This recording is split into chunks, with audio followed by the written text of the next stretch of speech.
सेठ जी की परीक्षा। बनारस में एक बड़े धनवान सेठ रहते थे। वो विष्णु भगवान के परम भक्त थे और हमेशा सच बोला करते थे।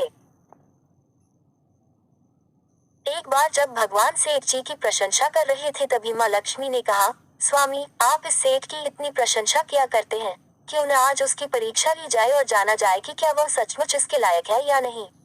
उद्धरण चिन्ह। भगवान बोले, ठीक है। अभी सेठ गहरी निद्रा में है, आप उसके स्वप्न में जाएं और उसकी परीक्षा ले लें। उद्धरण चिन्ह। अगले ही क्षण सेठ जी को एक स्वप्न आया।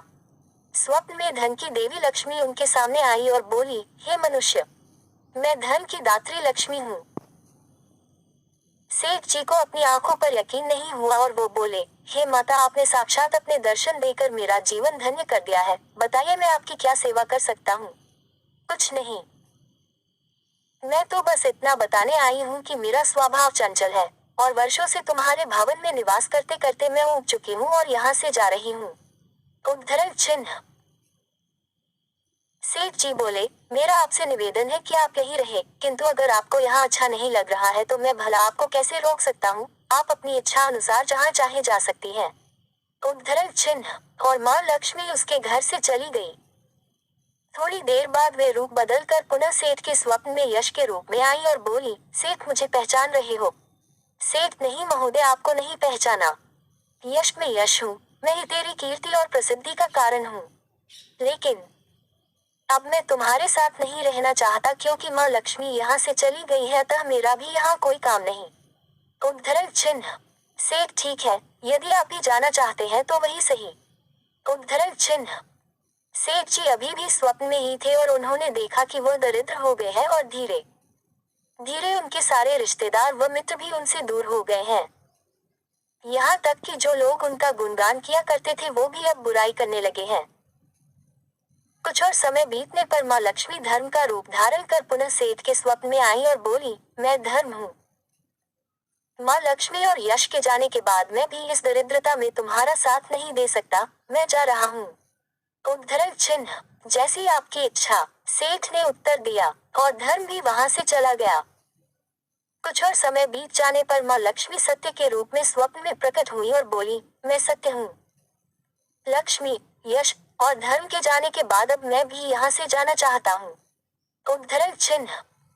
ऐसा सुन सेठ जी ने तुरंत सत्य के पांव पकड़ लिए और बोले, हे महाराज, मैं आपको नहीं जाने दूंगा। भले ही सब मेरा साथ छोड़ दे, मुझे त्याग दे, पर कृपया आप ऐसा मत करिए। सत्य के बिना मैं एक क्षण नहीं रह सकता। यदि आप चले जाएंगे तो मैं तत्काल ही अपने प्राण त्याग दूंगा। उद्धरण चिन्ह। लेकिन तुमने बाकी तीनों को बड़ी आसानी से जाने दिया, उन्हें क्यों नहीं रोका? सत्य ने प्रश्न किया। सेठ जी बोले, मेरे लिए वे तीनों भी बहुत महत्व रखते हैं, लेकिन उन तीनों के बिना भी मैं भगवान के नाम का जाप करते करते उद्देश्यपूर्ण जीवन जी सकता हूँ। परंतु यदि आप चले गए तो मेरे जीवन में झूठ प्रवेश कर जाएगा और मेरी वाणी अशुद्ध हो जाएगी। भला ऐसी वाणी से मैं अपने भगवान की वंदना कैसे कर सकूंगा? मैं तो किसी भी कीमत पर आपके बिना नहीं रह सकता। सेठ जी का उत्तर सुन सत्य प्रसन्न हो गया और उसने कहा, तुम्हारी अटूट भक्ति ने मुझे यहाँ रोकने पर विवश कर दिया और अब मैं यहाँ से कभी नहीं जाऊंगा। और ऐसा कहते हुए सत्य अंतर ध्यान हो गया। सेठ जी अभी भी निद्रा में थे। थोड़ी देर बाद स्वप्न में धर्म वापस आया और बोला, मैं अब तुम्हारे पास ही रहूंगा क्योंकि यहाँ सत्य का निवास है। सेठ जी ने प्रसन्नतापूर्वक धर्म का स्वागत किया।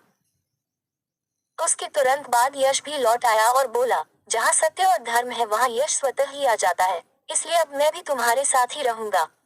सेठ जी ने यश की भी भगत की और अंत में माँ लक्ष्मी आई। उन्हें देखते ही सेठ जी नतमस्तक होकर बोले, हे देवी, क्या आप भी पुनः मुझ पर कृपा करेगी?